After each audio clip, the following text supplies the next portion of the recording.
Всем привет! Добро пожаловать на канал Russian with Dasha. Это канал для тех, кто изучает русский как иностранный.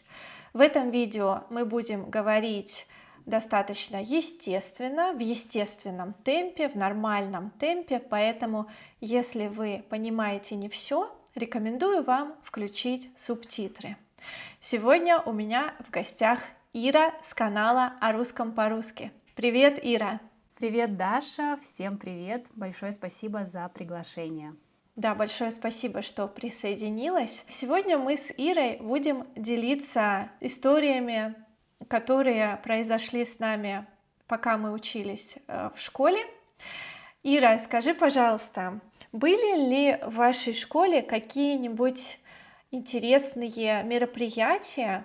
Мне кажется, что в любой школе любят организовывать какие-то мероприятия для учеников, чтобы, во-первых, знакомить их с праздниками, прививать им какие-то традиции, ну и, конечно, чтобы как-то занять учеников в их свободное время, чтобы они не просто гуляли, да, а были чем-то полезным заняты.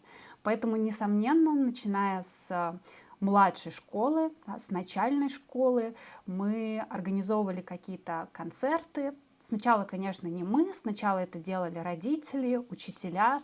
Они раздавали ученикам, например, стихотворения, которые нужно выучить к празднику, посвященному осени. Таким образом, нас одновременно и знакомили с русской литературой, и в то же время мы отмечали наступление нового сезона. Потом, когда мы перешли в среднюю школу, уже большую часть обязанностей за организацию праздников начали перекладывать на нас. Мы были теми, кто предлагал организовывать какие-то мероприятия.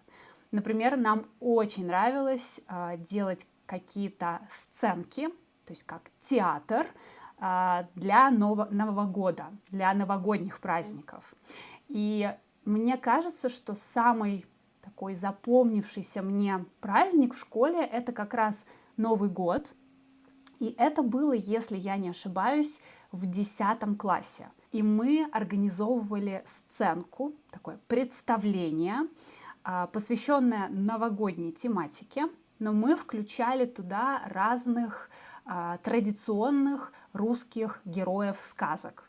Например, Бабу-Ягу, Кощея Бессмертного. Мы искали какую-то современную сценку, чтобы эта постановка была современной, смешной. Я помню, что мы шили костюмы. Я помню, что одна наша одноклассница, она дошивала костюм для одного из мальчиков просто прямо перед этим выступлением, потому что не было другого времени. В общем, это было настолько здорово, и это делало из нас дружный коллектив. И, конечно, традиционно во время этих праздников у нас был какой-то сладкий стол, то есть мы пили чай с чем-то вкусным, и это давало нам также возможность просто классно провести время вечером в школе. Так как мы были школьниками, мы не могли себе позволить кафе или что-то еще, и зимой куда-то идти холодно, да, на улице ты не соберешься, поэтому школа была тем местом, где мы собирались, и нужно было как-то себя развлекать. Вот так мы себя развлекали. Да, у современных детей есть как минимум торговые центры, где можно провести время после уроков. У нас, особенно в спальном районе Новосибирска, таких мест не было. Я помню, ты как-то в разговоре упомянула недели непослушания. Я никогда раньше о таком не слышала. Что это такое? Расскажи, пожалуйста, о чем были эти недели. Да, это, наверное, самое запоминающееся мероприятие все-таки, потому что оно было массовым. Оно было не только в нашем классе, оно было во всей школе. И сначала объясню, что такое неделя непослушания. Это одна неделя учебная, то есть 6 дней, потому что мы учились с понедельника по субботу. Это неделя непослушания для 11-классников, то есть для тех, кто последний год учится в школе. И обычно эта неделя проходит в мае, до экзаменов, которые мы сдаем в 11 классе. Во время этой недели каждый день ученики приходят в школу в нетипичном для них образе. Например, первый день нашей недели непослушания назывался детский день. И мы могли прийти в школу в образе ребенка. Например, можно было прийти в какой-то одежде, которая типична для детей.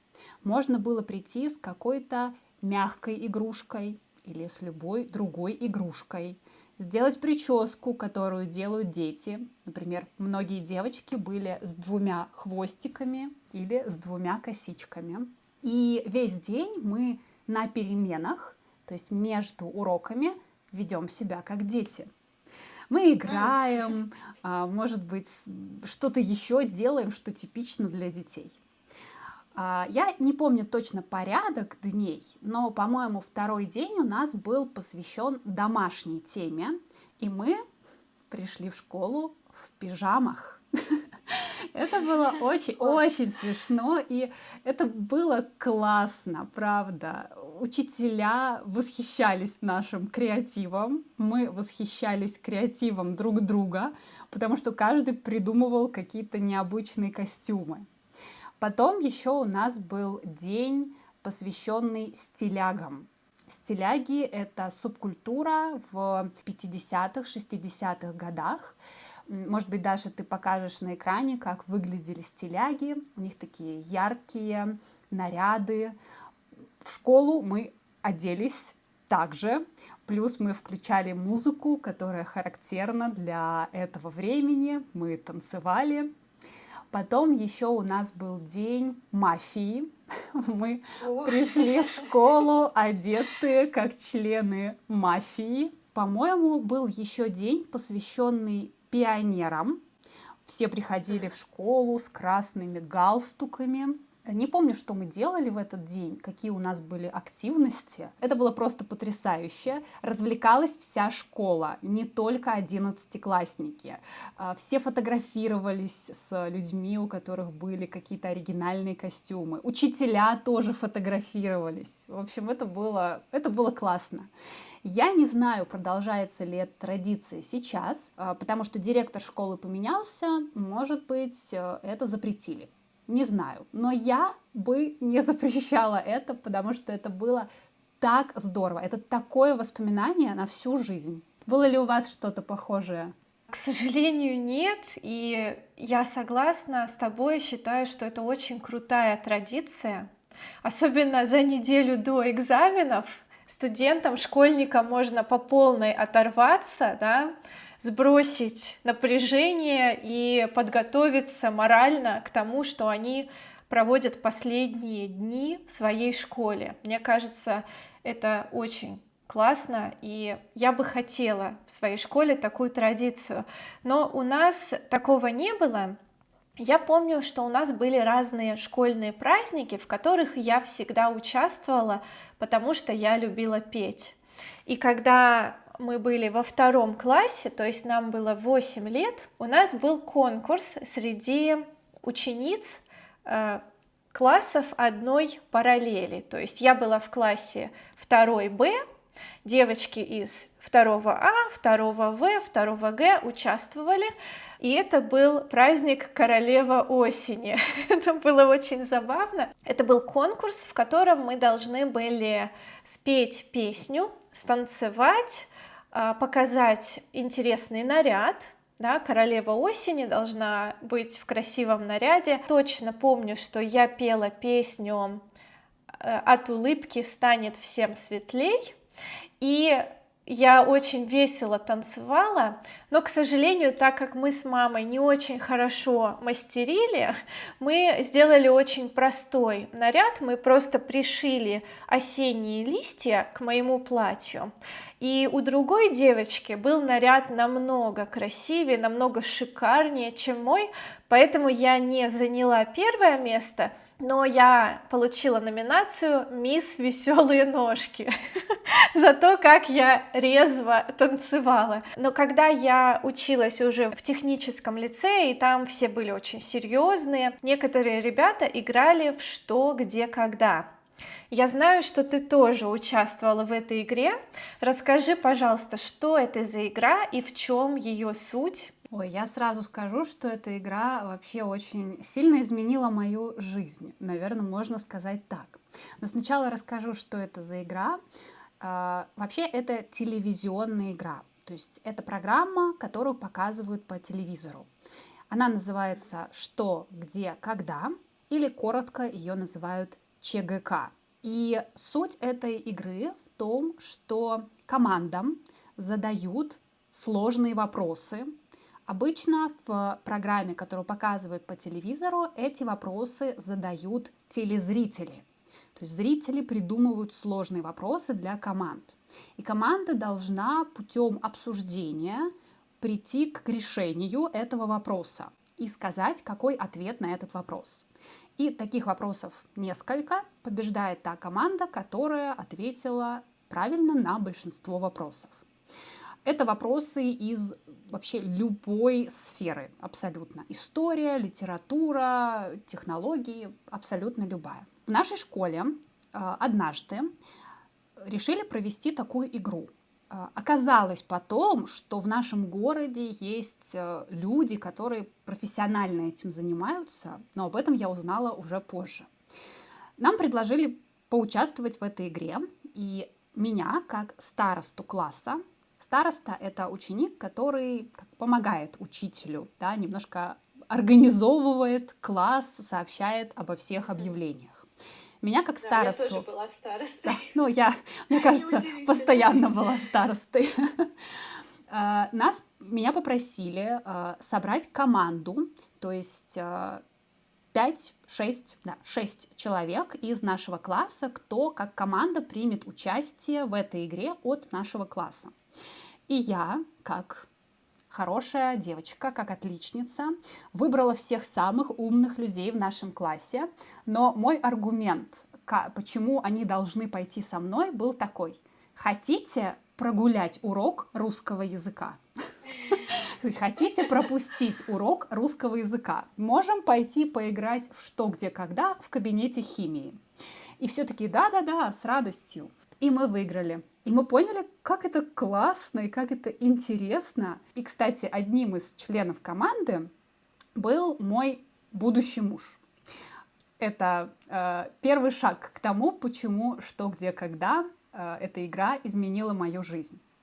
И вот когда мы выиграли школьный этап, нам предложили ходить на тренировки. То есть приходить на собрания, где люди, которые профессионально занимаются этой игрой, готовят к участию в разных соревнованиях. И мы просто втянулись в это. Мы поучаствовали в городском этапе соревнований по этой игре.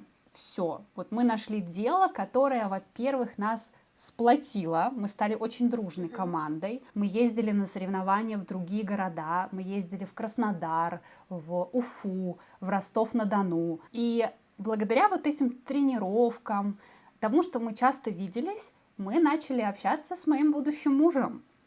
И мы начали встречаться. И вот сейчас мы уже 15 лет вместе. Так что можно сказать, что это игра «Что, где, когда». И, как я шучу, мое желание прогулять урок русского языка привело к тому, что вот так вот изменилась моя жизнь. Ребята, расскажите, пожалуйста, какие мероприятия проходили в вашей школе и участвовали ли вы в них? Были ли вы в театральном кружке или принимали участие в спортивных соревнованиях? Напишите, пожалуйста, в комментариях. Кроме школьных мероприятий, дети также могут поехать в детский лагерь. Что это такое? Это место обычно на природе, где стоят разные корпуса, и дети туда приезжают обычно на 21 день, чтобы там жить без родителей, участвовать в разных мероприятиях, веселых спортивных соревнованиях или творческих, каких-то концертах, театральных постановках. И если нужно учиться, они также ходят на занятия, но Обычно дети ездят в лагерь во время каникул, то есть им учиться не нужно. Мне интересно, Ира, была ли ты в детском лагере? Когда, сколько тебе было лет и какие самые яркие воспоминания у тебя остались с того времени? Я ездила в лагерь первый раз в 5 классе, точнее после 5 класса. Я ездила 2 раза в лагерь, ездила всегда летом, потому что в моем городе было популярно ездить в лагерь, который находится на Черном море. Первый раз я поехала после 5 класса летом, то есть сколько мне было лет? 11? 10-11, 10-11, да, 10-11. Но я считаю, что это такой возраст, когда, конечно, ребенок один, 21 день, это для него очень такой серьезный опыт. И вспоминая себя, могу сказать, что первую неделю мне было тяжело, потому что это был первый раз, когда я уехала без родителей и жила с другими людьми, абсолютно мне незнакомыми. Конечно, мальчики жили отдельно, девочки отдельно. Я жила в комнате, где было еще 5 девочек. Мы все были примерно одного возраста, кто-то чуть-чуть помладше, кто-то чуть-чуть постарше. Мне кажется, я была средней. И то, что я вот прям помню, связанное с лагерем, это то, как я вернулась из него. Я вернулась оттуда другим человеком. Это не мои слова, это слова моей мамы. Потому что до лагеря я была ужасной свинюшкой. Правда, я ненавидела убирать комнату. Я сейчас скажу ужасную вещь. У меня был диван, на котором я спала. Я очень любила читать по ночам. А еще я любила есть, когда я читаю. Поэтому я не была худой в детстве. И когда я доедала чипсы, знаете, что я делала? Я бросала упаковку из-под чипсов за диван. Вот настолько ужасным ребенком я была. Это ужасно раздражало мою маму, но она ничего не могла с этим сделать. И после лагеря я вернулась. Я помню, я вернулась в обед или вечером. И знаете, что я сделала? И моя мама была просто в шоке. Я убрала свою комнату первым делом после возвращения. Я не могу объяснить, почему это так. В лагере не было какого-то серьезного давления на нас по поводу чистоты в комнате. Да, там было правило, что мы должны раз в неделю убирать свою комнату. То есть подметать, мыть пол, убирать пыль, да, убирать свои вещи. Это было. Но я не воспринимала это как какое-то давление. Как-то мы очень легко это делали. И, видимо, мне очень понравилась чистота в комнате. И, приехав домой, я сразу же решила убрать свою комнату. Вот, наверное, это самое яркое впечатление от лагеря, хотя там было очень весело. Первая поездка в лагерь для меня была такой демо-версией. Я как-то так держалась немного в стороне в какие-то моменты, может быть, не очень активно в чем-то принимала участие. Второй раз я поехала в лагерь уже совершенно в другом возрасте. Это было после 10 класса, то есть, получается, почти через 5 лет. И я поехала в лагерь с моим будущим мужем и нашим одноклассником. И, конечно, этот опыт в лагере был совершенно другой. Во-первых, там были хорошо мне знакомые люди, то есть мне не нужно было с нуля к кому-то привыкать. Хотя, несомненно, я жила в комнате с другими девочками. Правда, в той комнате было меньше девочек, по-моему, еще 2 или 3. Но мне было очень комфортно, потому что мне сразу было с кем общаться, мы как-то очень быстро находили себе активности. И мне кажется, что в этот раз в лагере я чувствовала себя более свободно, я уже понимала систему, как это все работает, и я просто была уже более осознанным, более взрослым человеком. У нас были разные мероприятия, и спортивные, и какие-то культурные. Я помню, что я участвовала в соревнованиях по плаванию. Я не могу сказать, что я очень хорошо плаваю, но меня попросили поучаствовать в них, потому что там были разные категории по росту, по-моему, и по возрасту. И в нашем отряде, То есть в нашей группе в лагере не было никого, кто подходил в категорию очень высоких девушек моего возраста. И в этой категории было всего 2 человека из всех отрядов, и я заняла первое место. И я всегда шучу, что из 2 человек я заняла первое место. Ну, я хорошо плаваю, но не настолько хорошо, чтобы занять какое-то первое место в соревнованиях по плаванию. И я тоже запомнила, я не знаю почему, но я запомнила, как мы, после того, как мы возвращались из этого лагеря, как мы устроили пикник по дороге из места, где был лагерь, в наш город. Мы ехали, может быть, часов 7 или 8 на машине, и в лагере нам дали с собой какую-то еду, чтобы мы могли поесть по дороге. Я почему-то очень запомнила вот этот пикник. Мы сидели под каким-то деревом, и как-то было так уютно, тепло, что вот не могу выбросить эту картинку из головы. Так что мои вот эти 2 раза в детском лагере прошли отлично. У меня не было никаких таких плохих случаев, которые я могу вспомнить.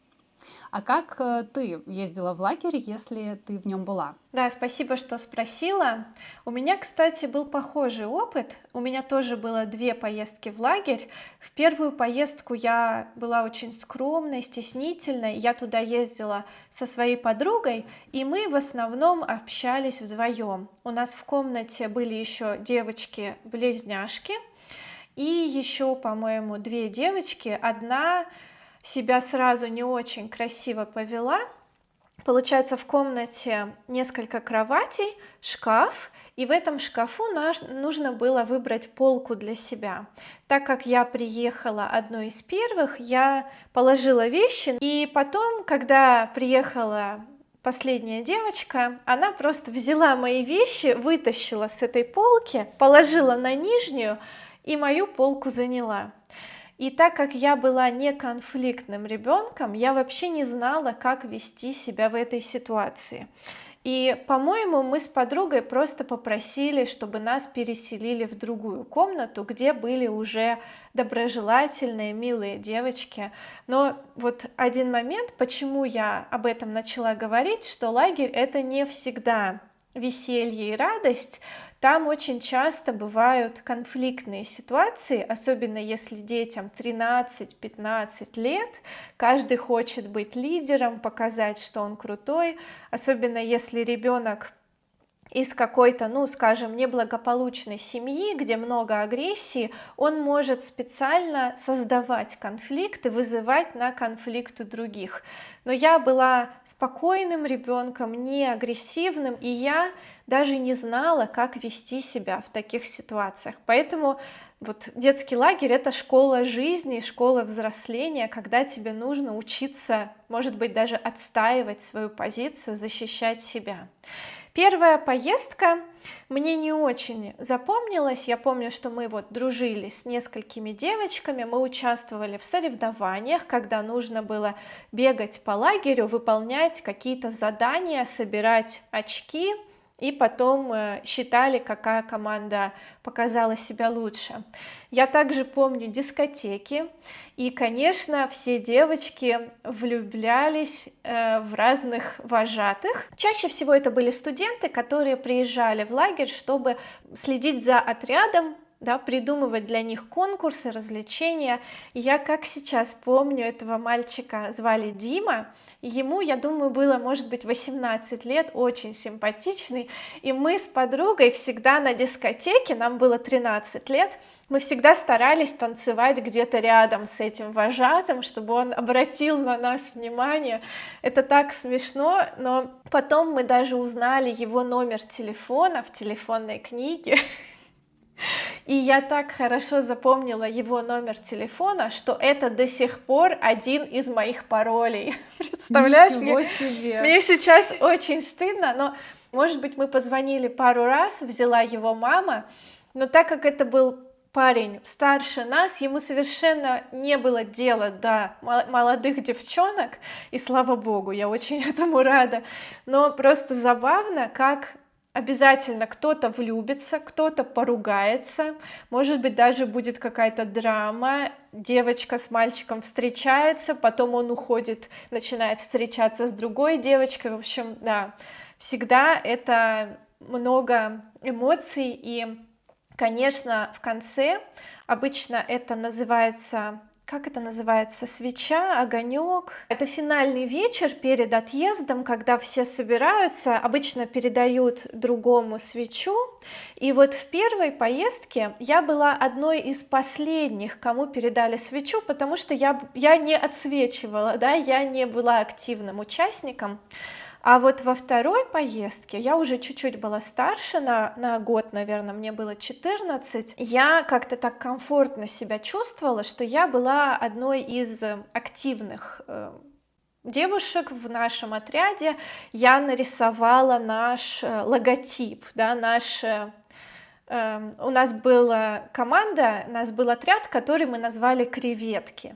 Хотя раньше еще, я знаю, что в интернете появился мем «Я креветку», да, вот, но это было уже после нас, то есть мы были такими законодателями моды, да, мы начали этот тренд. И вот, как ты видишь, возможно, за мной стоит стеклоблок, я сейчас покажу, это такая лампа в виде стеклоблока, и вот у нас была стена из этих стеклоблоков, это, конечно, не тот стеклоблок, не думайте, я его не украла, и на этой стене мы должны были нарисовать наш логотип, образ нашего отряда, и вот я нарисовала большую креветку. И потом во время каких-то праздников, мероприятий я всегда старалась активно участвовать, придумывать танцы, и в конце вожатый нашего отряда отдал мне свечу первой, как активному участнику. Это была большая радость, признание. В один из дней каждой комнате нужно было подготовить что-то для других детей отряда. И одна комната должна была сделать комнату страха, например. Другая комната делала комнату смеха или какой-то спа-салон. Вот у нас, по-моему, был спа-салон, к нам приходили дети, и мы там делали им какой-то массаж, например, или маски для лица. Самая забавная была комната мальчиков, вот они как раз сделали комнату страха, и когда мы туда заходили, там было темно, нужно было сесть на стул, тебя там какая-то рука начинала пугать, или из-за шторы выскакивал какой-то другой мальчик, было круто, очень весело. Лагерь — это одно из ярких воспоминаний именно благодаря эмоциям. Мы потом с ребятами из своего отряда еще несколько раз встречались, и до сих пор мы редко, но время от времени, когда, например, я приезжаю в Новосибирск, я зову тех девчонок, с которыми познакомилась в лагере в 14 лет, и мы, некоторые уже стали мамами, у некоторых уже по несколько детей, и мы встречаемся буквально на час, просто чтобы поболтать, поделиться новостями из жизни. По-моему, это очень ценно. Да, мне кажется, школа, вот эти детские санатории, да, или лагеря, вот это вот все, это время, когда ты находишь настоящих друзей. Плюс, конечно, университет и институт. Ребята, расскажите, было ли что-то похожее в вашей стране? Может быть, вы ездили в какой-то детский лагерь или хотя бы вас водили на пикник, когда вы были школьниками? Я знаю, что, например, в Великобритании мой друг Том ежегодно водит своих учеников в походы. Мне интересно, как у вас? Напишите, пожалуйста, мы с Ирой будем рады прочитать ваши комментарии. Ира, большое спасибо, что поделилась своими воспоминаниями. У меня даже поднялось настроение благодаря этим рассказам. И, ребята, если вы хотите посмотреть видео со мной на канале Иры, ссылка будет в описании. Переходите, будем очень вам рады. Мы будем говорить о профессиях и о местах, в которых мы с Ирой работали до того, как стали преподавать русский как иностранный. Большое спасибо. Надеюсь, видео о работе будет таким же позитивным, как это видео о детских мероприятиях и воспоминаниях. У меня тоже, как у тебя, поднялось настроение, и я вспомнила еще так много историй. Так что, может быть, мы потом еще видео на эту тему запишем. Всем пока-пока. Супер, спасибо.